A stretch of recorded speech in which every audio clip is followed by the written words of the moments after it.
उत्तर प्रदेश का अगर सर्वश्रेष्ठ मुख्यमंत्री किसी आदमी को कहा जाएगा तो सिर्फ योगी आदित्यनाथ है। अब सिर्फ और सिर्फ एक ही राजनीति है भारत पे, या तो हिंदू मानसिकता का आदमी राज करेगा या मुसलमान मानसिकता का आदमी राज करेगा। आज एक साल भर पहले घोषणा कर रहा हूँ कि सरकार तो भाजपा की ही बनेगी। तो आज जो हमें मौका मिला, हम वापस बढ़ रहे थे, बन रहे थे, दुनिया को भी एक नई दिशा देने का प्रयास कर रहे थे। अयोध्या जी में जो है पूरे पूर्वांचल का उत्थान किया जा रहा है, तो विश्व गुरु यही तो है और क्या है।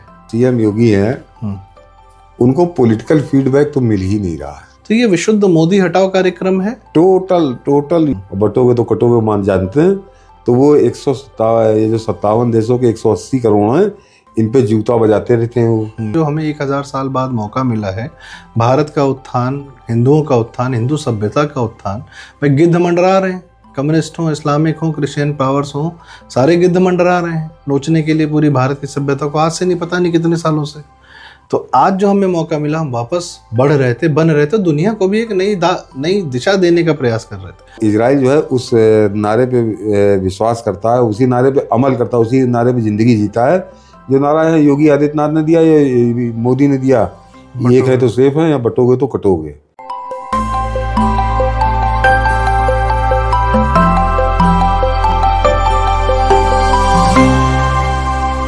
प्रारब्ध के सभी दर्शकों को मेरा नमस्कार। मेरा नाम है संदीप आर के सिंह और आज हमारे साथ श्री सतीश चंद्र मिश्रा साहब। आपको परिचय की आवश्यकता नहीं सर, बहुत बहुत स्वागत आपका। जय श्री राम।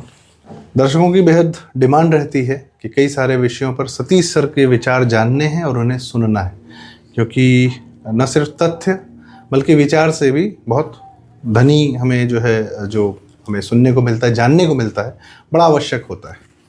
तो आज का जो हमारा मुद्दा है, पिछले 1-1.5 महीने की बहुत सारी घटनाएं हुई हैं दर्शकों, जिससे कई लोगों के मन में थोड़ा सा, कुछ लोगों के मन का विषाद बाहर निकला है, कुछ लोग आहत भी हुए हैं।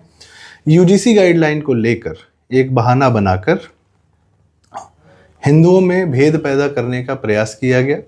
छात्रों की बात की गई, पर छात्रों के कंधे पर बंदूक रख के राजनीति की गई। राजनीति बढ़ते बढ़ते जब सुप्रीम कोर्ट ने स्टे लगा दिया, उसके बाद भी इस जलती हुई आग में केरोसिन लगातार डालने का कार्य किया गया। कई सारी फिर ऐसी घटनाएं ज़मीन पर लाई गईं जिसमें सो कॉल्ड सवर्ण और सो कॉल्ड जो दलित और अम्बेडकराइट आपस में भिड़ते लड़ते पाए गए, सोशल मीडिया पर तो बिल्कुल पाए गए, और इससे हिंदुओं की एकता को छिन्न भिन्न करने का प्रयास किया गया।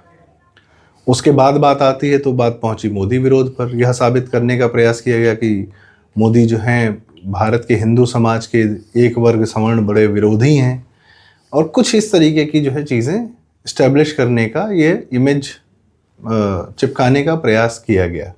शायद सफलता मिली, नहीं मिली, कुछ लोगों ने इसको माना कि हाँ सफल हो गए हैं एजेंडा वाले, पर अभी हमारे पास विषय और भी हैं।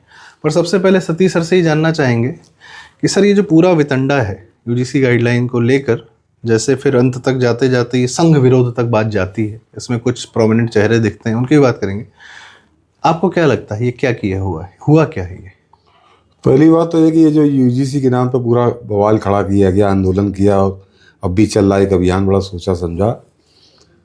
इसका शिक्षा से कोई लेना देना नहीं है, छात्रों से कोई लेना देना नहीं है, रिजर्वेशन से कोई लेना देना नहीं है। ये टोटल एक राजनीतिक षड्यंत्र है, और उस राजनीतिक षड्यंत्र बड़ी उलझी हुई गुत्थी है, उस पर भी हम लोग बात करेंगे। ये उसके टूल किट कह लीजिए, हथियार कह लीजिए, ये उसके तहत ये काम कर रहे हैं, क्योंकि सारे तथ्य जो हैं वो इनके जो जिस एजेंडे को ये सामने रख रहे हैं कि ये सवर्ण के लिए है, ये छात्रों के लिए है, या जो मेधावी छात्र हैं उनके लिए है, उस तथ्य से इनका कोई लेना देना ही नहीं। क्योंकि जब ये इसीलिए जो भी समर्थक लोग हैं, मैं कभी कभी सोशल मीडिया पर मेरी भिड़ंत हो जाती है, मैं जब उनसे तथ्यों पे बात करना शुरू करता हूँ तो गाली गलौज पे आ जाते हैं, क्योंकि उनके पास जवाब नहीं हो, अगर जवाब है तो वो उनकी धज्जियाँ उड़ाता है। तो वो एक राजनीतिक षड्यंत्र है। अब इसके पीछे मोदी विरोधी ताकतें आप कह लीजिए, योगी बाबा तो उसके सबसे पहले शिकार होंगे। फिलहाल ये जो आंदोलन चल रहा है उस पर भी हम लोग बात करेंगे। ये मोदी विरोध के नाम पर, और ये जो हिंदुस्तान के विरोधी दल हैं, इनकी इतनी औकात नहीं है, ना तो इनके मानसिक रूप से, बौद्धिक रूप से इनकी ये क्षमता ही नहीं कि इतना सुनियोजित तरीके से, इतना संगठित ये आंदोलन चलाएं। ये बैठे थे जो पूरे तार जिस आदमी के पास जुड़े हैं, जिसकी उंगलियों में सारे तार बंधे हैं, वो ताकत तो बैठी बाहर, वो पूरा प्लान बना के है। अब वो एग्जीक्यूट कांग्रेस के जरिए हो रहा है, समाजवादी पार्टी के जरिए हो रहा है। ये ड्यूटी सरकार की है, सरकार के पास तंत्र है, सरकार इसको ज़्यादा अच्छे से बेनकाब कर सकती है, तो सरकार समझे। लेकिन हम लोग एक हिंदुस्तान के नागरिक होने के नाते हम ये जान रहे हैं कि इनका एजेंडा मोदी विरोधी हो, योगी विरोधी हो, ये इनका सरदर्द है। संदीप जी, पिछले 12 साल का अगर आप दौर उठाकर देखें तो हिंदुस्तान कहाँ से कहाँ पहुँचा है। यस। और उसका लाभ जो है वो हर भारतीय को मिला है। जो रिक्शा चला रहा है उसको भी मिला है, और जो टॉप रैंक पे बैठा है उसको भी मिला है। जो एक तरह से नरेंद्र मोदी का जो नारा था कि सबका विकास, सबका क्या था, सबका साथ सबका विकास, तो जाहिर सी बात है सबका विकास हुआ। और उसका एक सबसे बड़ा उदाहरण जो है वो उदाहरण क्या कहूँ, बल्कि उसका सबूत जो है वो विदेश से आया है कि वर्ल्ड बैंक कह रहा है कि पिछले 12 साल के अंदर 38 करोड़ लोग जो है वो गरीबी रेखा से बाहर आए हैं, ऊपर आए हैं। और वो भी तब आए हैं कि जब गरीबी रेखा का पैमाना उन्होंने बड़ा कर दिया है। पहले $1 या $1.25 था, आज की तारीख में $3.25 है।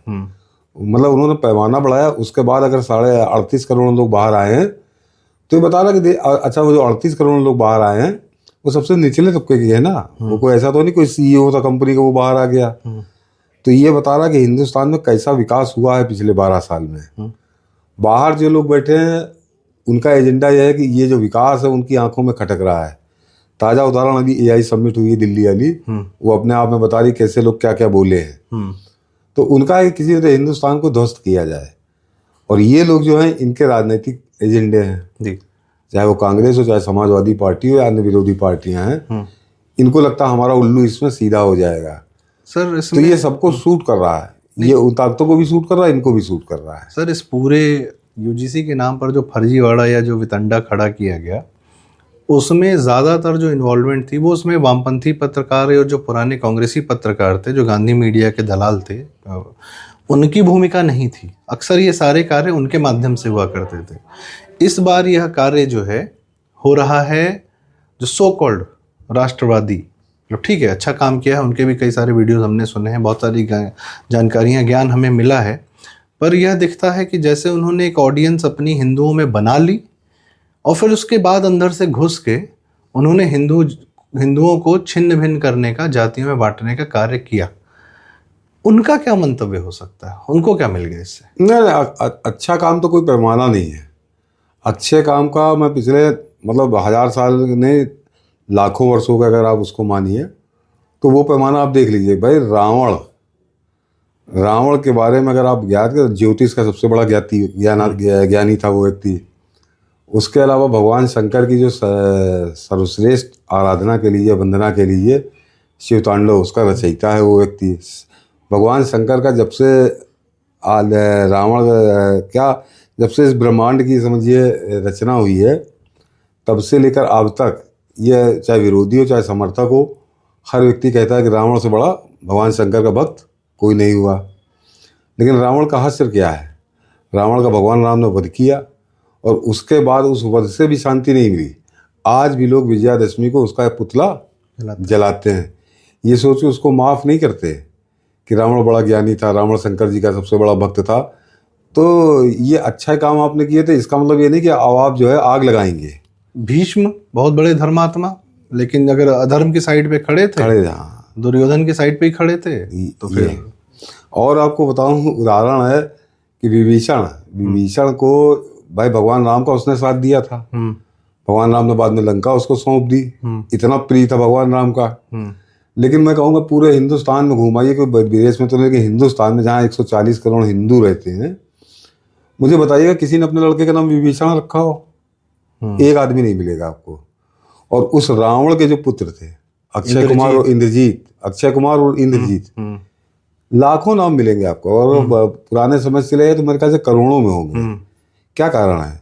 तो जो हिंदू समाज है, या खासकर जो सवर्ण समाज, ब्राह्मणों को ये लोग टारगेट कर रहे हैं, मूल ये लोग ब्राह्मण को टारगेट कर रहे हैं कि ब्राह्मण का जो अपना पैमाना है, ये बड़े गलत नंबर डायल कर रहे हैं, कहीं गलत दरवाजा खटखटा रहे हैं। ब्राह्मण का पैमाना ही कुछ और है, वो जात के आधार पे वो अपने फैसले करता ही नहीं है।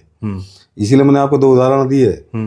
मगर इनको ये भी जानते हैं कि ये सफल नहीं होंगे, लेकिन इनका जो मूल उद्देश्य है कि 2-4% लोगों को बरगला लें, 3% 4% लोगों को बरगला लें, तो इनका उल्लू सीधा हो जाएगा। और मैं अब राजनीति पे आ जाए, अभी यूजीसी पे इस पर हम लोग बात करेंगे कि राजनीति का आप ये समझिए कि पिछली बार इनका टारगेट यूपी का चुनाव है। ये मोदी का नाम ले रहे हैं, लेकिन मोदी का चुनाव होना मई 2029, आज हम लोग 26 में बैठे हैं, 3.5 साल मान लीजिए। 3.5 साल में बहुत पानी बह जाएगा। अभी जो है अगले साल मार्च में, इसे फरवरी मार्च में यूपी का चुनाव होगा। उत्तर प्रदेश के चुनाव की सरगर्मियां शुरू हो चुकी हैं। इसके साथ 3 चुनाव और हैं, लेकिन वहां पे इनका कोई लेना देना नहीं है।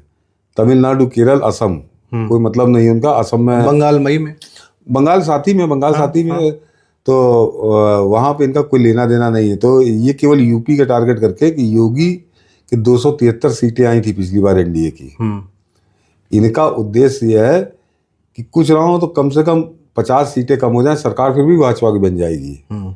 लेकिन 50 सीटें अगर कम हुई तो योगी आदित्यनाथ दोबारा इस कुर्सी पे बैठेंगे कि नहीं, इस पे सवाल तो इनके हाथ में थोड़ी है कि कितनी सीटें कम हो जाएंगी, कितनी नहीं होंगी। हार गए तो अब यूपी बर्बाद हो जाएगा। तो नहीं, देखिए हरा तो किसी कीमत पे सकते ही नहीं है, ये मैं बता दे रहा हूँ। आज एक साल भर पहले घोषणा कर रहा हूँ कि सरकार तो भाजपा की ही बनेगी। मेन एक जो मोमेंटो बना हुआ है कह लीजिए, या तो सर क्या इससे इनका नुकसान नहीं होगा कि लोग कहेंगे कि मोदी और शाह ने ही मिलकर योगी को हरवा दिया, कम सीटें करा दी? और अब देखिए इनका अगर योगी अगर यहाँ उत्तर प्रदेश से हटे तो फिर इनका नेक्स्ट टारगेट इनका एजेंडा दूसरा हो जाएगा। तब ये आएंगे कि योगी को हरवा दिया, योगी को हटवा दिया, और वो कैंपेन जो चलेगी 2029 तक चलेगी, वो मोदी के लिए बहुत भारी पड़ेगी। और ये जो आका बैठे हैं, इनके जो विदेश में बैठे हैं, वो अच्छे से जानते हैं कि जब तक उत्तर प्रदेश को हम कमज़ोर नहीं करेंगे तब तक मोदी नहीं हटने हैं। तो 2027 में पहले योगी हट जाए, 29 वाली उनकी एजेंडा जो है फिर 2 साल रह जाएंगे, तब फिर वो ये एजेंडा चलेगा। तब ये योगी के बड़े प्रबल समर्थक बन जाएंगे, योगी के लिए बड़ा ढोल बजाएंगे ये, क्योंकि योगी जी सत्ता से उतर गए तो अब समर्थन करेंगे। तो ये इनकी बड़ी सोची समझी रणनीति है। लेकिन कुछ लोग हैं जो फंस रहे हैं इनके जाल में। सर लेकिन इससे तो हिंदुओं का नुकसान, भारत का नुकसान, और बड़ी मुश्किल से जो हमें 1000 साल बाद मौका मिला है, भारत का उत्थान, हिंदुओं का उत्थान, हिंदू सभ्यता का उत्थान। भाई गिद्ध मंडरा रहे हैं, कम्युनिस्ट हों, इस्लामिक हों, क्रिश्चियन पावर्स हों, सारे गिद्ध मंडरा रहे हैं नोचने के लिए पूरी भारत की सभ्यता को, आज से नहीं पता नहीं कितने सालों से। तो आज जो हमें मौका मिला, हम वापस बढ़ रहे थे, बन रहे थे, दुनिया को भी एक नई दिशा देने का प्रयास कर रहे थे। अयोध्या जी की इकोनॉमी सर जनरेट हुई है। ये अमेरिका वाले लॉस एंजलिस में इकोनॉमी प्रोड्यूस करते हैं, अपनी कुछ नए काम करते हैं, कैसीनो खोल लेंगे, महिलाओं का शोषण करेंगे, पता नहीं क्या क्या करेंगे। दोनों में जमीन, दोनों अर्थव्यवस्थाएं, पर अब इंसान के दोहन करके तो अर्थव्यवस्था नहीं पैदा की जाती ना, आध्यात्मिक नीड्स को पूरी करके अयोध्या जी में जो है पूरे पूर्वांचल का उत्थान किया जा रहा है। तो विश्व गुरु यही तो है, और क्या है कि सही राह दिखाएगा। अर्थव्यवस्था पैदा करने के लिए आपको वॉर करने की, हथियार बेचने की, हथियार खरीदने की आवश्यकता थोड़ी। ये सब आप सोच रहे हो, मैं सोचूंगा, या आम नागरिक सोचेगा। ये लोग जो एजेंडा चला रहे हैं, ये इनकी प्राथमिकता ही नहीं है, इस बारे में सोच ही नहीं रहे। वह जो आपने कहा अर्थव्यवस्था तो छोड़ दीजिए, मेरा बचपन गुजरा है, अयोध्या को भी छोड़ दीजिए। अयोध्या तो खैर बहुत बाद में देखी मैंने, बचपन मेरा गुजरा है बनारस में, और बाबा विश्वनाथ का जो स्थान था, आज मंदिर है, वो नरक, हाँ मैं गया, नरक था। और ये आज का नरक नहीं। मैं दर्शकों से कहूँगा कि आप एक किताब पढ़िए। महात्मा गांधी जब राजनीति में नहीं थे, वो दक्षिण अफ्रीका में प्रैक्टिस कर रहे थे, और किसी कारण से संभवतः 1906 में या 1898 में वो भारत दौरे पे आए थे, और एक जिज्ञासु हिंदू की तरह वो दर्शन करने काशी विश्वनाथ के मंदिर गए थे। और लौट के उस समय जो, मतलब आज से समझिए 125 साल पहले महात्मा गांधी ने जो उस किताब में लिखा है, तो बिल्कुल मुझको ऐसा लग रहा था कि वो उसी नरक के बारे में लिख रहे थे जो नरक मैंने देखा। यानी मैंने 20-25 साल पहले तक की बात कर रहा हूँ। बिल्कुल। तो 100 साल में कोई अंतर गलियों में कूड़ा, सीवर, गोबर। उन्होंने मंदिर के अंदर तक का लिखा है कि इतनी मैल की परत जमी रहती थी कि मक्खियां भिनभिना रही थी और पैर रखना वहां पे मुश्किल था।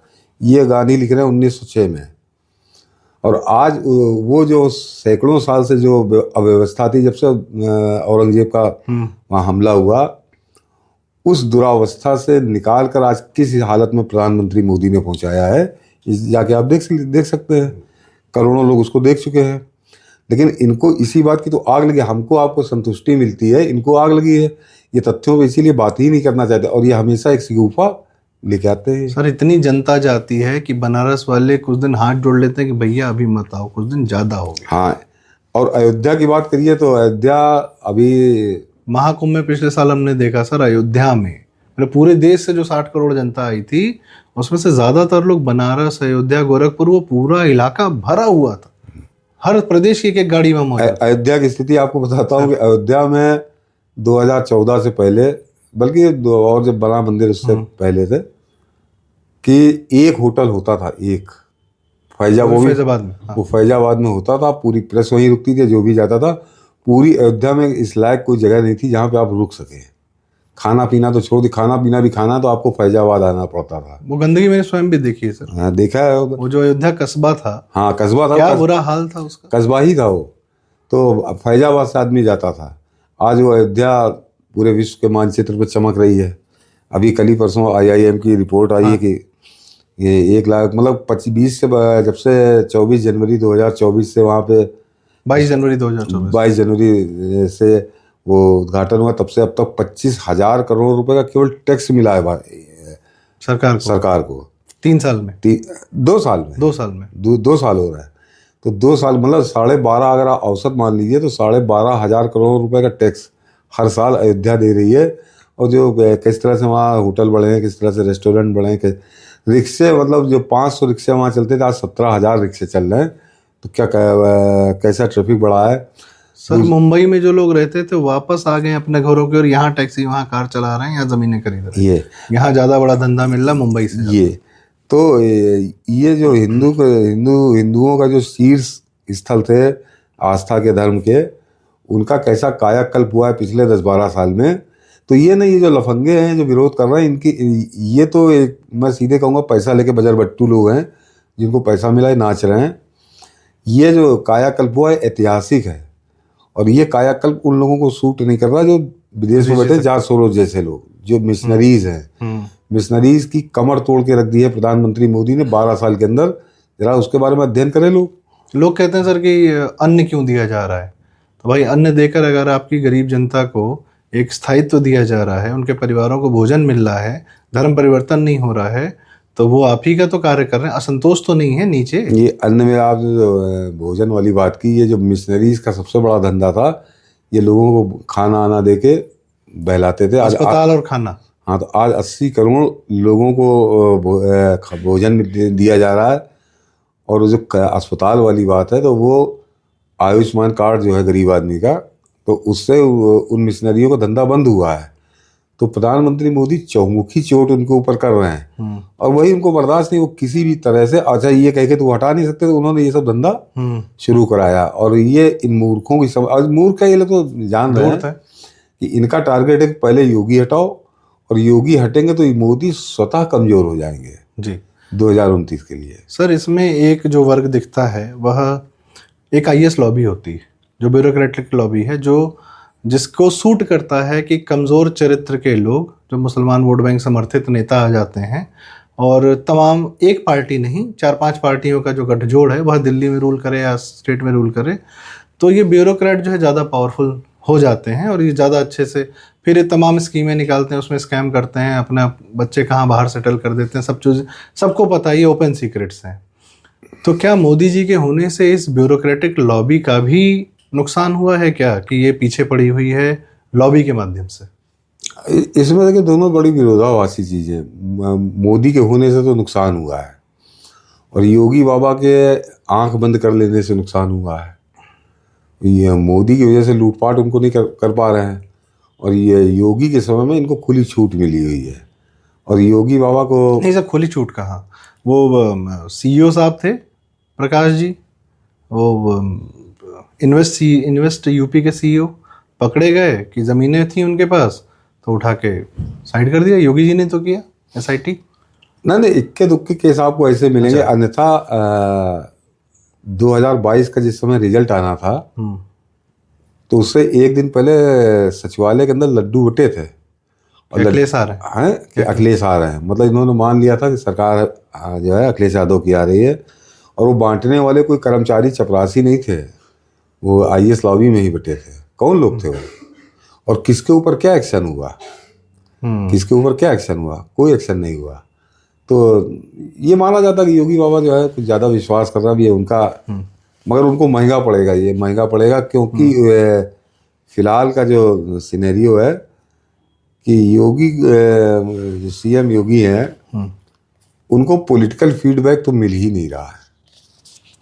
उनको पॉलिटिकल फीडबैक नहीं मिल रहा, उनको जो भी फीडबैक मिल रहा है ब्यूरोक्रेट से मिल रहा है, और वो उसी हिसाब से आचरण कर रहा है। तो उत्तर प्रदेश की जैसे बात की गई कि अब जाति भेद का जो जितना वितंडा फैलाया गया है, उसका सबसे बुरा असर हमने 2024 में भी देखा कि भाजपा की भी सीटें कम हुई और मोदी जी के स्वयं के वोट भी बनारस में कम हुए। अब एक नया टर्मिनोलॉजी मैं सुन रहा हूँ सर, वो 4 अगर अलग अलग शहरों से अगर लोग अगर एक ही बात कर रहे हैं कि टर्म यूज़ कर रहे हैं, तो लगता है कि आपस में कहीं कोई व्हाट्सएप ग्रुप बना के बैठे होंगे लोग। वोटर फटीक, मोदी जी जो है ज़्यादा दिखते हैं, उनकी स्पीच रिपीटेटिव हो गई है तो वो ज़्यादा दिख रहे हैं, तो फटीक हो गया है वोटर में। ये क्या बेवकूफ़ी है सर? नहीं, वोटर फटीक वाली जो बात है, प्रधानमंत्री मोदी 12 साल से प्रधानमंत्री हैं, और 4000 दिन मान लीजिए, अगर आप मोटा मोटा मान लीजिए तो 4000 दिन, 4500 दिन उनको हुए, और ऐसा प्रधानमंत्री जिसने एक दिन छुट्टी नहीं ली है। और मेरे ख्याल से इसका कोई रिसर्च नहीं हुई कि हर दूसरे दिन वो लोगों को संबोधित करते हैं।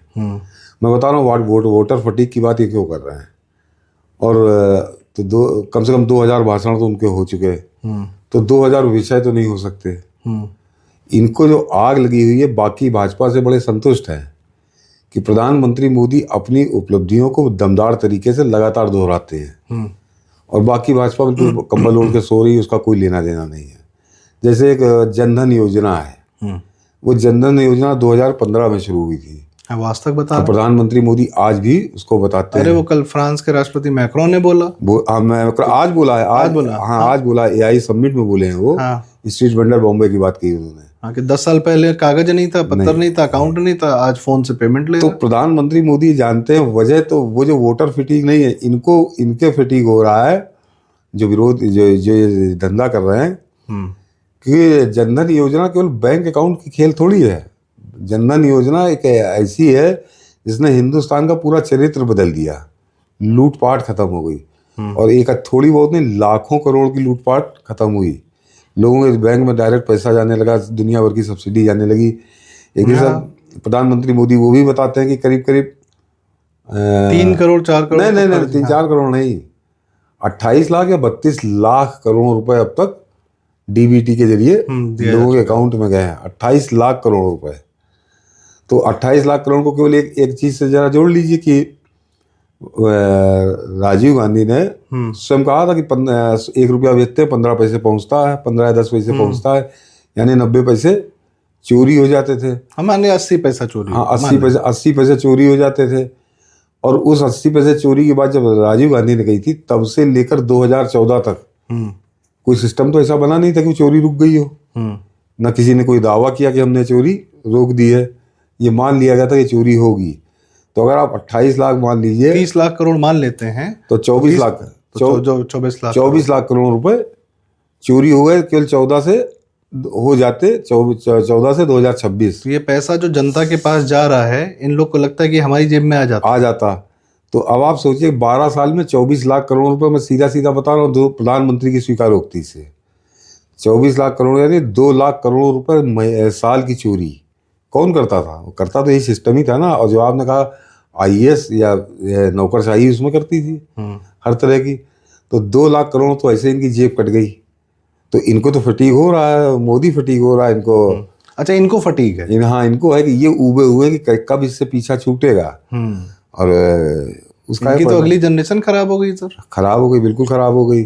कहाँ इनके बच्चे लुटियन में घूमते थे, एंजॉय करते थे, अब वो काम करना पड़ रहा। हाँ, काम करना पड़ा। वो काम करने का तो इनको तो छोड़ दीजिए, इनकी क्या हालत होगी। जिस समय 2014 में सरकार बनी थी तो अरुण जेटली का मैं इंटरव्यू देख रहा था, तो अरुण जेटली ने बड़ा मुस्कुरा के बताया था, कहना हम लोग अटल जी की सरकार में भी वो मंत्री रहे थे, कि अटल जी की सरकार में थे तो 10 बजे आते थे और 6 बजे ऑफिस छोड़ के 7-8 बजे तक कॉफ़ी वॉफ़ी पीते थे, फिर घर चले आते थे। कह रहा हम 9 बजे तक ऑफिस से निकलने की फुर्सत नहीं मिलती है। ये अरुण जेटली जैसा मंत्री, जो कि मोदी के बहुत खास थे और सबसे उनको खास, पूरा अधिकार था कि वो छोड़ के जा सकते थे। वो आदमी कह रहा था कि 8-9 बजे मैं ऑफिस से निकल पाता हूँ, इतना काम है। तो इनकी क्या हालत हुई होगी, इनकी क्या स्थिति रही होगी जब। और जो उससे पहले की बात करिए, तो जब वो कह रहे कि 6 बजे वो खुद ही ऑफिस छोड़ देते थे, तो नौकर साहब भी 6 बजे वो भी छोड़ देते थे। तो प्रधानमंत्री मोदी ने तो एक ऐसा सिस्टम बनाया है कि वो एक तरह से, हम ट्रांजिशन के दौर में हैं, कि आगे आने वाला समय बहुत चमकता हुआ होगा और उसके लिए परिवर्तन के दौर से गुजर रहे हैं, और उसमें ये सब झेलना पड़ेगा जो इस तरह के लफंगे आ गए हैं। मोदी जी ने इन ब्यूरोक्रेट्स को कर्तव्य भवन दे दिया है और वहां पे क्यूबिकल दे दिया है कि बैठ के काम करो। हाँ। कमरे नहीं है, वो पर्सनल मीटिंग वाली स्पेसेस नहीं है कि आराम से किसी को बुला लिया और बैठे हैं, टाइम पास हो रहा है, दलाली हो रही उत्तर है। प्रदेश का तो मैंने देखा, दिल्ली का तो नहीं आइडिया है, कि उत्तर प्रदेश में जो आपने कहा क्यूबिकल में बैठे हुए हैं, कि किसी किसी तो बंगले अलाट से एक आई इसके पास, कि ऑफिस चल रहा है वहाँ से। हाँ, कैंप ऑफिस चलता था।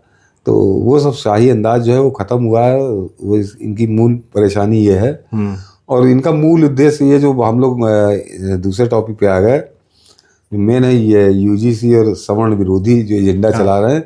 ये जितनी बातें हम लोगों ने की, दर्शकों से कहूँगा, उसका मूल यही है कि इसके जरिए ये मोदी और योगी के खिलाफ एक अभियान चला रहे हैं।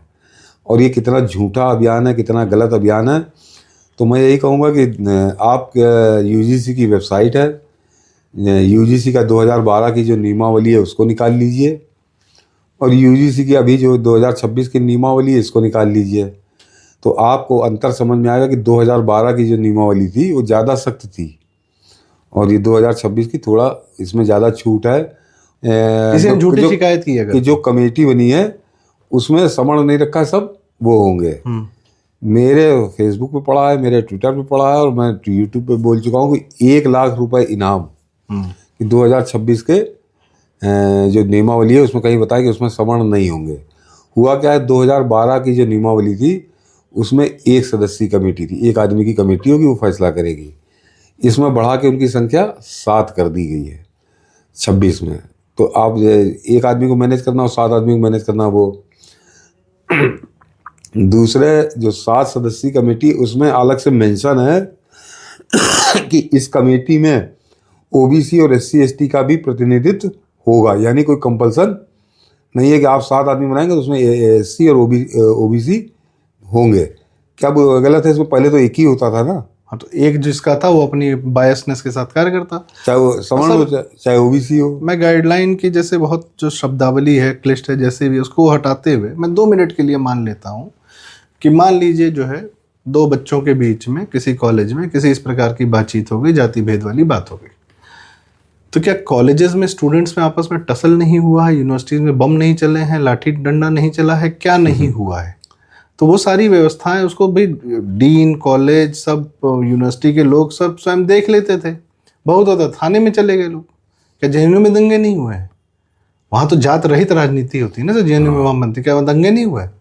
तो यह तो ऑलरेडी कॉलेजेस में आराम से चीज़ें हैंडल हो जाती, इसमें क्या समस्या थी? बच्चे आपस में हैंडल कर लेते। नहीं, इसको अलग कर दीजिए। मैं एक बड़े स्केल पे बताता हूँ कि आज की तारीख में देश में 2025 तक ओबीसी की जनसंख्या कितनी होगी? 30%, 35%, 65 से 70 करोड़ है। 65 से 70 करोड़, तो ऑलमोस्ट 50%। हाँ, 50% करीब है ओबीसी। 65 से 70 करोड़ लोग। और जो सरकारी नौकरियां या सरकारी सब स्कूल, इन्हें सरकारी स्कूल में सीटें कितनी है? मेरे ख्याल से एमबीबीएस में तो अगर सरकारी की बात करिए तो 80-82 हज़ार है, और प्राइवेट जोड़ लीजिए तो करीब 1,80,000 है। ये तो मेडिकल की है, और जो इंजीनियरिंग की हैं उनमें स्थिति 15 लाख है, 15-16 लाख सीटें हैं। अगर सारी ओबीसी को दे दी जाए तो भी 65 करोड़ की 70 करोड़ के लोग हैं, क्या सबको मिल जाएगी? नहीं मिल पाएगी। उसी हिसाब से 28 से 30 करोड़ की तारीख में आप सवर्ण की बात कर लीजिए। अगर ये सारी इनको इलाट कर दी जाए कि जाओ 16-17 लाख सब तुम ही लोग हो जाओगे, तो क्या 28 करोड़ में 16 लाख को मिल जाएगी, बाकी लोग क्या करेंगे? तो एक जो सिस्टम बना है कि सबको मिले, तो मोदी ने सीटें बढ़ाई हैं, तो ये जानबूझकर ऐसा काम कर रहे हैं जिसको कितनी सीटें थी सर और कितनी सीटें बढ़ाई गई हैं? सॉरी। हाँ, ये प्रधानमंत्री मोदी का एक इतना ऐतिहासिक कदम है, क्रांतिकारी कदम है कि इनके सारा एजेंडा धुल जाता है। देखिए 67 साल यानी 1947 से 2014 की बात करिए, 67 साल में मैं सरकारी मेडिकल कॉलेज की बात कर रहा हूँ। सरकारी मेडिकल कॉलेज में कुल सीटें थी 31,000 टोटल सीटें थी MBBS की। तो उसमें 50% भी रिजर्वेशन हो जाता था, 50% जनरल आते थे। और उस समय जनरल वाले वो कहते थे कि 15,500 सीटें जो हैं कोटे में चली जाती हैं, हमारा नुकसान होता है। मोदी ने उसका सर्वमान्य हल निकाला कि जो 67 साल में 31,000 सीटें थी उनको 12 साल में उनमें 37,000 सीटें जोड़ी। जस्ट डबल कर दिया। जस्ट डबल कर दिया 12 साल में। ये 67 साल में पहुंचे थे। तो वो हुआ कि भाई जो 15,000 के लिए रोते थे तो 15,000 से 34,000 सीटें उनके हिस्से में, और रिजर्वेशन वालों की भी बढ़ गई, उनकी भी 15,000 से उनकी 34,000 हो गई। किसी को शिकायत नहीं होनी चाहिए थी। IIT की बात करिए तो IIT में 2014 तक 9,800 करीब सीटें, 9800 सीटें थी। ISM IIT BHU सब मिला मिला के, हाँ वो IIT की। हाँ। और वो सीटें आज की तारीख में बढ़ के 18,000 है, डबल हो गए। और ये 9800 सीटें जो थी ये 67 साल वाला कांग्रेस का था। 12 साल में मोदी ने उसमें करीब 10,000 मान लीजिए 9,000 सीटें बढ़ाई, 18,000 सीटें हो गई, 10,000 सीटें बढ़ी। तो ये तो सवर्णों के लिए सीटें बढ़ी हैं? हम कह रहे सवर्णों के लिए तो सीटें बढ़ गई भाई। हम कहते हैं कि 9850 में सामान्य वर्ग, सवर्ण अब नहीं शब्द इस्तेमाल करेंगे, सामान्य वर्ग। 9800 में आधा ही तो आपको मिलता था। तो कितना हुआ? 4900 सीटें आपको मिलती थी 2014 तक। और आज जब 1800 हो गई हैं, 18,000 हो गई हैं, तो आपको 9,000 सीटें मिल रही हैं, जस्ट डबल हो गई हैं। लेकिन इन बातों पे कोई ध्यान नहीं। एक मैटर और है सर इसी संबंधित, कुछ एक आय की नहीं माइनस मार्किंग हो रही है, और उसमें जो है OBCs और इन लोग को जो है एक्स्ट्रा सीट दी जा रही है, माइनस वाले हैं। तो क्या इन डॉक्टरों से आप अपने इलाज कराएंगे? ये भी एक जो है विशुद्ध फर्जीवाड़ा या इसको भ्रम फैलाया जा रहा है। नहीं, वही मैं अभी आ रहा था। पहले इंजीनियरिंग का आप समझ लीजिए सर कि इंजीनियरिंग का पहले कांग्रेस के समय में मालूम है आपको 2014 में कितने में इंजीनियरिंग कॉलेज थे हिंदुस्तान में? 32 लाख 32 लाख कॉलेज थे। 32 लाख सीटें, सॉरी 32 लाख सीटें 32 लाख सीटें थी जी।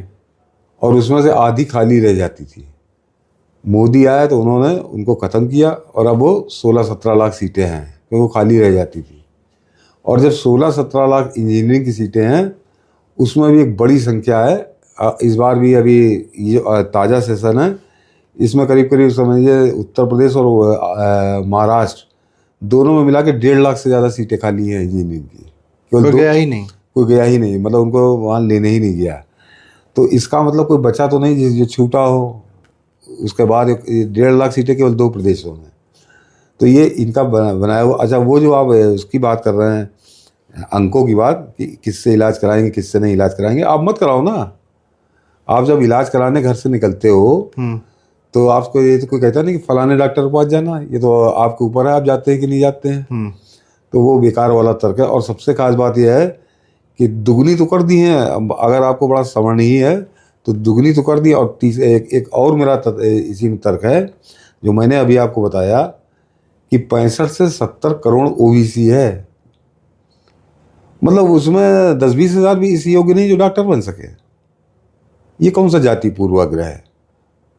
कौन सा ऐसा पैमाना, कौन सा इनका थर्मामीटर है जिसमें मानते कि 70 करोड़ जिनकी जनसंख्या है उसमें से 1 लाख आदमी डॉक्टर बनने योग्य नहीं है? सर इलाज तो जो आदमी कराता है 2 जगह मेन कराने का प्रयास करता है। एक बड़े अस्पताल में, पीजीआई, राममनोहर लोहिया, सरकारी अस्पताल में, केजीएमसी इत्यादि इत्यादि, तो वो अस्पताल तो पागल है नहीं जो उन लोगों से, उन बच्चों से इलाज कराएंगे जो वहाँ पे अंदर में रहकर पढ़ाई नहीं कर पा रहे हैं या फेल हो जा रहे हैं।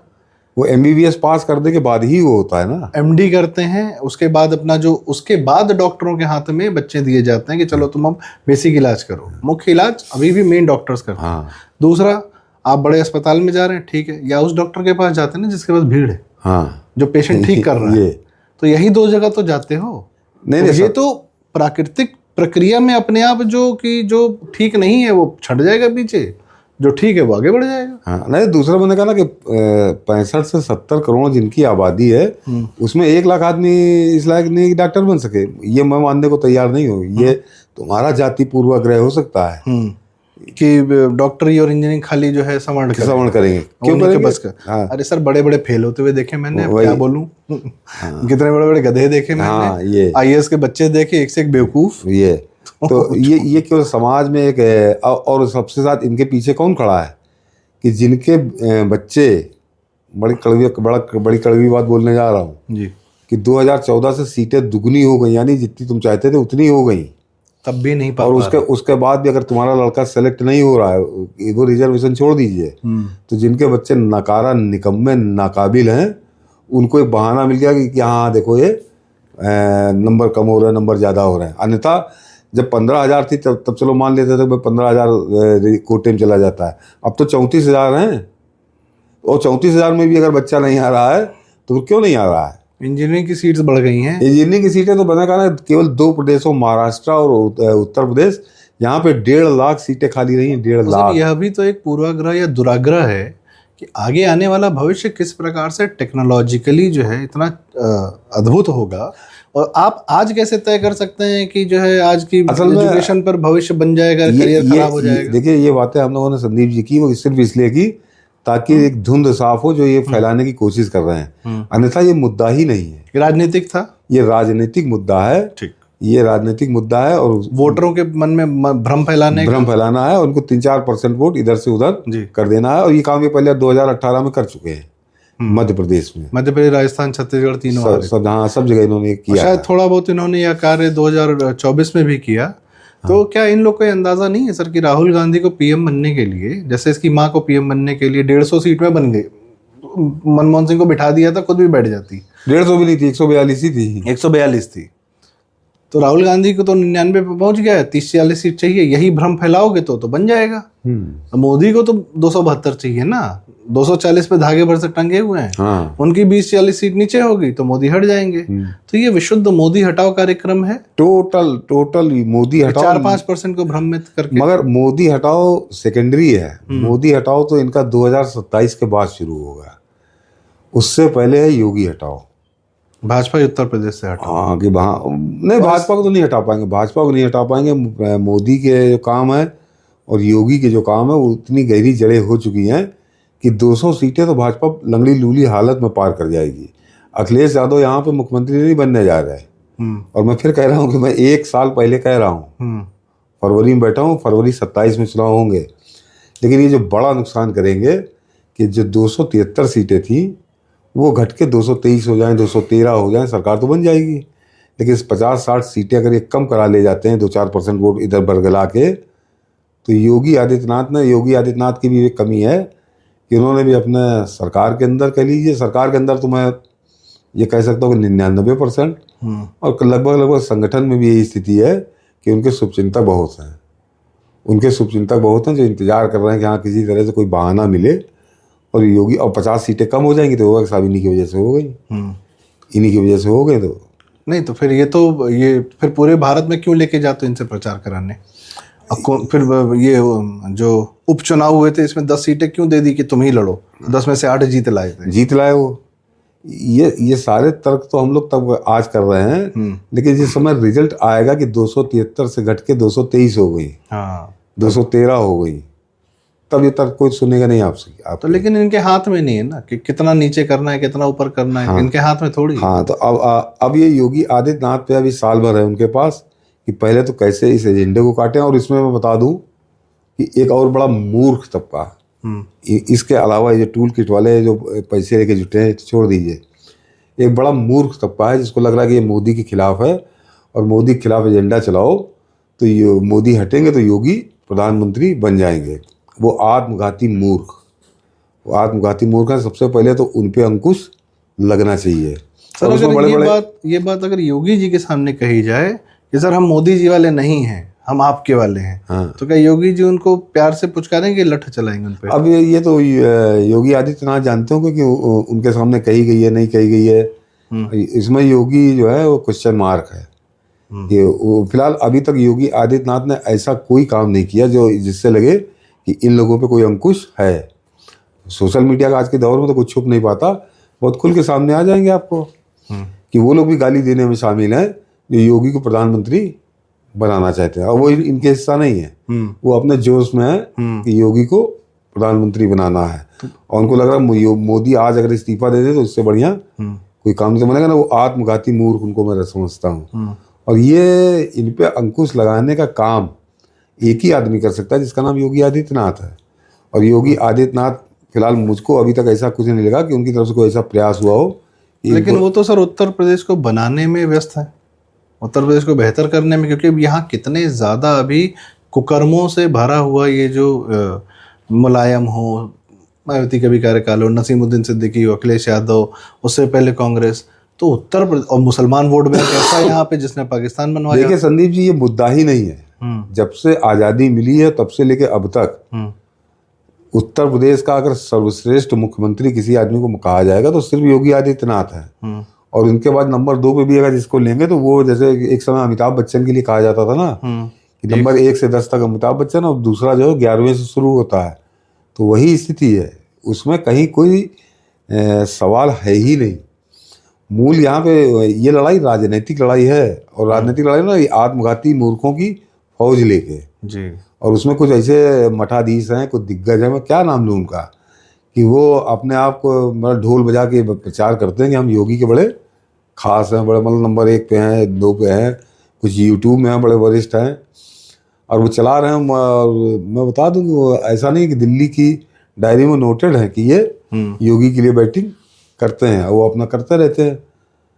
तो वो सर मैं गोरखपुर का हूँ, तो वहाँ पे मंदिर में भी कई लोगों से बातचीत होती है, और एक शब्द जो है, एक फ्रेज़ है जो महाराज जी के लिए कहा जाता है कि जिसको लगता है कि वो योगी जी के करीब है वो ज़्यादा दिन करीब रहता नहीं है। कुछ लोग हैं जो आत्मघाती मूर्ख हैं, और मैं एक उदाहरण देता हूँ आपको। एक सज्जन है, वो ढोल बजाते घूमते हैं और पूरे सारे चैनलों पे बड़ा बाकायदे प्रचार होता है कि योगी के सबसे खास है, योगी के नंबर 1 है। किसका आदमी है वो रामदेव का आदमी है। रामदेव ने प्लांट किया है, रामदेव उस पर इन्वेस्ट कर रहे हैं। वजह क्या है कि रामदेव को 500 एकड़ ज़मीन अखिलेश यादव ने नोएडा में दी थी, और उसके बाद रामदेव उसका लैंड यूज चेंज करके अरबपति खरबपति होने के सपने देख रहे थे। दुर्भाग्य से उनके योगी आदित्यनाथ आ गए। उस लैंड यूज के बदलने की अनुमति योगी ने आज तक नहीं दी है। तो योगी ने उसको प्लांट किया कि तुम लगो, और उसने बाबा रामदेव ने, और वो लगा हुआ अपना, वो दिल्ली में क्लास भी चलाता है सोशल मीडिया की, और उसका 3-4 किताबें भी लिख चुका है, पिक्चर भी बनवा चुका है योगी आदित्यनाथ के लिए। उसने हर कर्म किए हैं चमचागिरी में, और नंबर 1 पे है। और एक दो और हैं यूट्यूब पे बैठे वरिष्ठ लोग हैं, मगर ये सारे आत्मघाती मूर्खों का अड्डा एक है।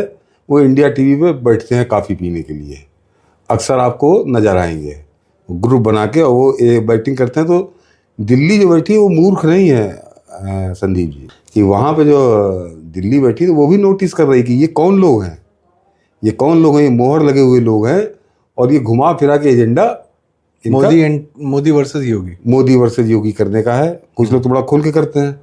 तो मैंने कहा इससे कोई फायदा तो नहीं कर रही है। देखिए, जो अभी तक का 8 अब तो 9 साल हो रहे हैं, योगी आदित्यनाथ का 9 साल का कार्यकाल है, वो अपने आप में उनको स्थापित कर रहा है दिल्ली के लिए। किसी सिफारिश की जरूरत नहीं, किसी चमचे। दिल्ली को भी आवश्यकता कहाँ है सर? अभी तो दिल्ली मोदी है, जयशंकर है, पूरी टीम है। अभी तो दिल्ली की गद्दी ही नहीं खाली है, लेकिन जब भी खाली होगी योगी आदित्यनाथ उसके स्वाभाविक दावेदार होंगे। वो तब का समय तब देखा जाएगा। तब देखा जाएगा। लेकिन इन मूर्खों ने, इन चमचों ने ऐसा माहौल बना दिया है कि ये बात, ये कहना कि बिल्कुल साहब दिल्ली बड़ी पाक साफ है, तो दिल्ली पाक साफ नहीं है। दिल्ली को इन्होंने मतलब डंडे मार मार के इन्होंने सजग कर दिया है कि यहाँ पे कोई नजर लगाया है दिल्ली की गद्दी पे, और वो आ रहा है, तुम गद्दी खाली करो। इनकी हरकतें इस टाइप की है। जिन लोगों ने पूरा देश जीता है 3 बार, हाँ, वो एक प्रदेश जीतने वाले से कैसे इनसिक्योर हो जाएंगे? वो तो पूरा देश 3 बार जीत चुके हैं। ये नहीं, देखिए, ये प्रदेश जीतने वाले नहीं है, योगी आदित्यनाथ का औरा बड़ा है। हाँ योगी आदित्यनाथ का कद ज्यादा बड़ा है सर, लेकिन अगर योगी जी यहाँ से चले जाएंगे तो किसके हाथ में इसको उत्तर प्रदेश छोड़ के जाएंगे तो नरक हो जाएगा। नहीं, चाहे भाजपा का हो, चाहे सपा का हो, चाहे योगी किसी का हो। आदित्यनाथ का यहाँ से जाना तभी है जब वहां पे जाके दिल्ली संभालें, तब तो है। नहीं तो यहाँ कौन देखेगा सर? अरे फिर वो तो कोई विकल्प बनेगा, बहुत ज्यादा बड़ा होगा, लेकिन वो स्थिति आज की तारीख में है ही नहीं। फिलहाल 2029 तक तो कोई जगह नहीं है, और 2029 के बाद भी जो अभी मुझे तो लगता है 27 के बाद भी योगी जी को भी उत्तर प्रदेश की बहुत आवश्यकता है। योगी आदित्यनाथ को जितना समय अभी उत्तर प्रदेश में गुजरा है, अभी इतना ही समय और चाहिए। बिल्कुल। और तब तक मोदी का भी जो है मतलब 29 का चुनाव वो जीतेंगे, और 34 तक तो वो रहेंगे सर एक अगर आखिरी ईश्वर सवाल, सब कुछ रहे। एक आखिरी सवाल है, जिस बात से हमने शुरू किया था वहीं पर अंत करना चाहूँगा कि ये जो उत्तर प्रदेश में या कहीं भी ये जो जाति भेद पैदा किया गया है, या एक समाजवाद की मानसिकता है कि एंटरप्रेन्योरशिप नहीं, बिजनेस नहीं, सरकारी नौकरी पर आधारित इकोनॉमी और ठेका पट्टा इकोनॉमी, ये जो चल रही थी, इस मानसिकता को बदलने के लिए पूर्ण रूप से और अगले 1 साल में क्या करना होगा ताकि योगी जी रहें और उत्तर प्रदेश के अंदर की ये पूरी मानसिकता जो है जाति भेद वाली और जातिगत राजनीति वाली, जातियां तो रहेंगी अपने कारणों से, और सामाजिक कारण है वो एक अलग कहानी है, पर राजनीतिक मानसिकता और ये समाजवादी की मानसिकता कि हम आएंगे तो बांटेंगे, किसी को भत्ता देंगे, किसी को ये करेंगे, सुविधा नहीं देंगे कि लोग अपनी अर्थव्यवस्था स्वयं पैदा कर सकें, ये मानसिकता बदलने के लिए अगले 1 साल में क्या करना होगा ताकि ये रहें? 2014 में आने के बाद प्रधानमंत्री मोदी ने मुहिम शुरू की थी कि जातिगत विभाजन हो, वो जातिगत विभाजन गलत बोल गया मैं, जातिगत विभाजन खत्म किया जाए। ये प्रधानमंत्री मोदी ने 2014 के बाद शुरू की, और उसके बाद जब योगी आदित्यनाथ आए 2017 में, तो इन्होंने भी इसको आगे बढ़ाया कि जातिगत विभाजन खत्म हो, और इसमें 100% सफल हुए थे। 100% सफल हुए थे, 100% आज भी सफल हैं। और इसका एक नमूना आपको बताता हूँ, अभी बिहार का चुनाव हुआ है, वहाँ पे योगी आदित्यनाथ का तो प्रभाव आप थोड़ा कम मान लीजिए, मोदी का तो मोदी के छत्रछाया में चुनाव लड़ा गया। क्या परिणाम है बिहार का? एक तरफा। अगर जातिगत विभाजन ये कर रहे होते, ये सफल हो रहा होता, वो कहीं असर कर रहा होता, तो बिहार में ये परिणाम ना था, मतलब खत्म हो गया लालू कुनबा वहाँ पे। ये अभी कुछ महीने पहले की बात है। वही स्थिति उत्तर प्रदेश में जो अभी 2024 की आप बात कर रहे हैं कि 35-36 सीटें हो गई घट के, उसका कारण जातिगत आधार पे तो वोटिंग कतई नहीं थी, बिल्कुल नहीं थी। मैं उससे सहमत नहीं, एज ए एनालिस्ट मैंने बाद में भी बड़ा उसका अध्ययन किया। उसके कारण आप ही के चैनल पे हम लोग चर्चा उस पर कर चुके हैं कि वो आरएसएस की अलग भूमिका थी, वो शर्मा जी की अलग थी, सबकी अलग अलग भूमिका थी, और उसका नतीजा ये निकला, और 2-4% वोट से इनको वही खून का चस्का लगा इनको। तब ये पीडीए कोई मतलब नहीं था, और ये फिर उसी के कोई बहाना इनको मिल जाए। जातिगत विभाजन आज भी उत्तर प्रदेश के अंदर नहीं है, मैं बहुत बड़ी बात कह रहा हूँ उससे, और ये उसी को उभारने के लिए, और ये भी बताऊंगा आपको, जहाँ की जिस विभाजन की तरफ आप संकेत कर रहे हैं, वो जो SC ST या OBC उसमें बिल्कुल नहीं है, खासकर राजनीतिक रूप से। अब इनकी समझ में आया कि इन्होंने 12 साल दंड बैठक की, और ये ना तो SC ST को बरगला पाए, ना ये OBC को बरगला पाए। अब इनको जो सबसे बड़ा वोट बैंक है भाजपा का, सवर्ण का, कुल मिला के आप मान लीजिए 20-22% है, कि इसी में अब ये तीसरा इन्होंने ये टारगेट बनाया है। और इसीलिए अब ये सवर्णों की बात कर रहे हैं, और उसमें भद्दी बातें कर रहे हैं, गंदी गालियां दे रहे हैं, प्रधानमंत्री मोदी को दे रहे हैं कि इससे कुछ तोड़ लें। तो यह इनका आखिरी प्रयास है, उसके बाद कुछ बचेगा नहीं। और जातिगत जो भेद था उसको तो खत्म कर दिया था मोदी ने भी, योगी ने भी। और मैं कहता हूँ कि बिहार का जो चुनाव सामने उसका उदाहरण है।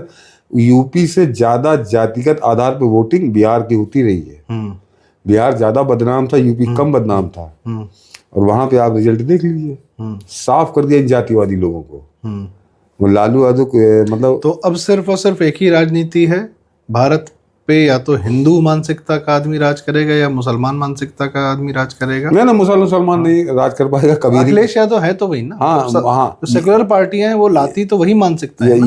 यही लोग करा दें बात अलग है, अन्यथा नहीं करेगा। 14-15% मैं कहता हूँ 18% होंगे। तो इसका भी एक मैं उदाहरण से बताता हूँ कि इजराइल में मुसलमानों की कितनी है आबादी, परसेंटेज मिनिमल है, बहुत कम है, 16-17% है। इजराइल के अंदर क्या वो बिगाड़ लेते हैं वहाँ पे, क्योंकि वो इजराइल जो है उस नारे पे विश्वास करता है, उसी नारे पे अमल करता है, उसी नारे पे जिंदगी जीता है जो नारा है योगी आदित्यनाथ ने दिया या मोदी ने दिया, एक है तो सेफ है या बटोगे तो कटोगे। बाकी वो 16-17% है, तो बाकी के जो 84% है वो इस पे चलते हैं। वो एक दूसरे के विरोधी हैं, राजनीतिक विरोधी हैं, लेकिन इस मामले में एक है। तो शुरू से वहाँ पे मुसलमानों की आबादी है। और इसके अलावा छोड़ दीजिए बाकी इजराइल के दुश्मन तो जो 57 इस्लामी देश हैं सब है ना, और उनकी आबादी करीब करीब 180 करोड़ है। अब इजराइल की आबादी 1.5 करोड़ है, लेकिन वो एक है तो सेफ है, और बटोगे तो कटोगे मान जानते हैं। तो वो ये जो 57 देशों के 180 करोड़ हैं, इन पे जूता बजाते रहते हैं वो, और सफलतापूर्वक बजाते हैं, कुछ नहीं कर पाते। यहाँ भी उत्तर प्रदेश में वही जूता बज रहा। और ये आज तो मेरी अभी बात हो रही थी, तो बहुत बढ़िया बात हमारे संपादक जी ने कही कि वही काम तो योगी बता रहे हैं। योगी ने कोई ऐसा तो है नहीं कि मुसलमानों को फांसी पर चढ़ा दिया है, ना कोई उनके रोक लगाई है सुविधा पे। योगी ने केवल इतना ही किया है कि आप यहाँ नंग नाच नहीं कर सकते, आप एक आम नागरिक की तरह शराफत से रहिए, आराम से रहिए, बढ़िया सारी सुविधाएं दे रहे हैं। तो वो जो योगी उस मॉडल को यहाँ दिखा रहे हैं, या फिर हेमंत बिस्व शर्मा आसाम में दिखा रहे हैं। तो वो कोई मुसलमान राज यहाँ नहीं करेंगे, ये एक अलग छोड़ दिए। तो पॉलिटिकल वो है, चलता रहता, भाजपा भी करती है। मेन हमको समझना, और मैं कह रहा हूँ कि ये जो बड़े सवर्णों के ठेकेदार हैं या जो उनके पिछलग्गू हैं, उनको अगर सीख लेनी है तो SC ST और OBC से लें। 12 साल से इस सर पटक के मर गए, ये नहीं तोड़ पाए उनको, नहीं उनको उनमें विभाजन करा पाए, और अब इन्होंने सवर्णों को टारगेट करना शुरू किया है जी। और सवर्णों को भी उन्होंने कहा कि 2-3% की वोट की बात है। अन्यथा मैं अपना पैमाना तो 2011 से रहा है कि मैं अपने फेसबुक की पोस्ट को मानता हूँ कि फेसबुक की पोस्ट में लिखता हूँ तो मैं जानता हूँ 10-12-15 आ जाते हैं गाली अली बकने, लेकिन उस पोस्ट को 1000 लोग लाइक करते हैं। तो बता देता है कि इनकी, लेकिन ये 2-3% जो है ये नुकसान कर सकते हैं, और ये इनका भी खात्मा जरूरी है। और लोगों से कहूँगा, हर दर्शक, कि आप स्वयं में जागरूक होइए। 2-4-5 लोग जो आपके संपर्क में, उनसे बताइए कि ये इनका एजेंडा ये है, इनका एजेंडा। खबरें आ रही हैं कि कुछ पैसा पाए हैं मुरादाबाद से, इधर से उधर से। नहीं तो वो सही भी हो सकती हैं, गलत भी हो सकती हैं। नहीं, ये खबरें हैं, हो सकता है दिया भी हो, बहती गंगा में हाथ धोया हो। लेकिन मेरा मानना पैसा ये मुरादाबाद और फैजाबाद से नहीं गया है, ये इनको बोनस मिला है, भीख मिली है। इनको बड़ी फंडिंग जो है बाहर से, वो बाहर से वो एक सोरोस को तो सब जानते हैं, दूसरे ISI पूरा जोड़ लगाए हैं यहाँ पे। कैसे मिला, मतलब एक दो जो वो तो खैर घोषित रूप से सर, उसमें तो YouTube स्वयं भी पैसा दे देता है, सबको चर्चित कराता है। बड़े बड़े स्टैंड अप कॉमेडियन, लेफ्टिस्ट विचारधारा वाले सबसे बड़े यूट्यूबर बने हुए हैं। ये तो YouTube कैसे प्रमोट करता है? आपने अच्छी याद है, मैं अभी रवीश कुमार का अभी एक वीडियो आया है, और वो अपने आप समझ में आता है कि एंटी इंडिया को कैसे प्रमोट करता है। उसमें उसने वो जो वीडियो बनाया है, वो भारत की टीम जो पाकिस्तान से जीती अभी इस T20 में, हाथ नहीं मिला है, उसने उसके खिलाफ बनाया है। उसने उस पर भारत की टीम पे व्यंग्य किया है, भारत पे व्यंग्य किया है, और उसको 1 मिलियन व्यू हैं। तो मैं तो नहीं मानता कि कम से कम हिंदुस्तान में कोई आदमी भारत की टीम पे इस तरह का, हाँ, किसी भी विचारधारा कोई देखे, किसी पाकिस्तान क्रिकेट में हारता पूरा भारत, किसी भी विचारधारा को, तो उसको व्यू देती है। तो वो बात सही कह रहे हैं अभी है यूट्यूब वाला, और ये सबसे बड़ा पैमाना है। सर, बड़े बड़े वामपंथी 3-4-5 महीने पहले यूट्यूब नया लॉन्च किया उन्होंने, 4-5 महीने के अंदर उनके जो है 5-6 लाख सब्सक्राइबर हो गए। क्यों? वामपंथी विचारधारा वाले। हाँ, बस। तो इस तरीके से तो यूट्यूब भी पैसा देता है। वो कितना देता है, किसको देता है, क्यों देता है, मेन फंडिंग इनकी वो चर्चित रखता है सबको, मेन फंडिंग इनकी वो है। ठीक, तो आज के चर्चा का समापन करते हैं मित्रों। पिछले 1 महीने से 1.5 महीने से जो काफ़ी सारी धुंध थी, हमने प्रयास किया है सतीश जी के माध्यम से उसको क्लियर करने का। सतीश जी ने उसको बहुत अच्छे से क्लियर भी किया है, और थोड़ा सा स्वयं को संभालें, अतिरेक में न बहें, भावनाओं में न बहें। भारत बन रहा है, हिंदू सभ्यता का उत्थान हो रहा है, बड़ी पिक्चर देखें। बच्चों का जीवन एआई, नहीं आने वाली टेक्नोलॉजी, एंटरप्रेन्योरशिप, इनसे बनेगा। कॉलेजेस में क्या होता है, यदि कॉलेज में बच्चा गया है तो उसको जीने दीजिए, अपने सारे संघर्ष उसको स्वयं करने दीजिए, निकल जाएगा, बन जाएगा, कोई चिंता वाली बात नहीं। इतनी कोई दुनिया का जो है कि एक गाइडलाइन से पूरा भारत तबाह नहीं हुआ जा रहा है, निश्चिंत रहिए, ठीक है। वैसे भी लोगों का वितंडा है, रिटायर हो जाते हैं लोग तो कुछ हाँ, कुछ करते हैं बस। तो, और दिल्ली के कुछ पत्रकार हैं वो ये सब करते रहते हैं, उनका पुराना स्ट्रगल है। आप निश्चिंत रहें, हिंदू सभ्यता इंपॉर्टेंट है, इस पर ध्यान दें। अयोध्या जी को देखिए क्या उत्थान हो रहा है, बाकी जो बातें हुई हैं, तो ध्यान हमारा इधर रखें। बस यही एक इच्छा के साथ, आकांक्षा के साथ आज की चर्चा का समापन। वीडियो कृपया लाइक करें, शेयर करें, आपके माध्यम से बातें दूर तक जाती हैं। यदि आपको लगे कि हाँ ज़रूरी बातें हुई हैं, काम की बातें हुई हैं, सही बातें हुई हैं, तो कृपया आपके माध्यम से बातें दूर तक जाएं, जितनी दूर तक जाएं उतना आवश्यक। और कमेंट्स में अपनी राय हमें ज़रूर बताएं और चैनल ज़रूर सब्सक्राइब करें। प्रारब्ध। सतीश सर बहुत बहुत धन्यवाद। और सतीश सर को हर रात मनीष ठाकुर शो पर ज़रूर सुने, रात 10:30 बजे के आसपास लाइव आता है, वह चैनल भी ज़रूर सब्सक्राइब करें। बहुत बहुत धन्यवाद। नमस्कार। जय श्री राम।